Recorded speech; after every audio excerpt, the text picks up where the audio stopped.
দেখতে পাবেন। এবং আপনি জানেন একবার যীশু খ্রিস্ট আলাইহিস সালামের কাছে 2 বোন এসে বলল যে, "দয়া করে আমার ভাইকে বাঁচান।"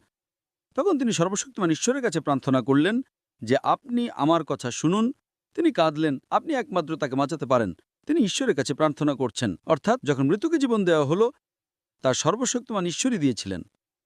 সুতরাং যত অলৌকিক কাজ করা হয়েছিল তা সর্বশক্তিমান ঈশ্বরই করেছিলেন, এবং নবী যিশু আলাইহিসসাল্লাম ছিলেন একজন বাণীবাহক। তাই যীশুখ্রিস্ট আলাইহিসসাল্লাম, মুসা আলাইহিসসাল্লাম এবং নবী মুহাম্মদ সাল্লাল্লাহু আলাইহি ওয়াসাল্লাম যা অলৌকিক কাজ করেছেন, এগুলো সর্বশক্তিমান ঈশ্বরের নিদর্শন, যা দেওয়া হয়েছিল যাতে অনুসারীরা বুঝতে পারেন যে তিনি ঈশ্বরের একজন বাণীবাহক।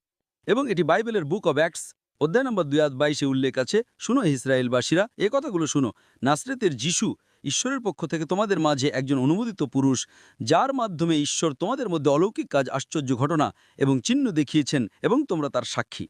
এর মানে ঈশ্বর এই সব অলৌকিক কাজ করেছেন শুধু এটা প্রমাণ করার জন্য যে তিনি যিশু ঈশ্বরের একজন বাণীবাহক ছিলেন।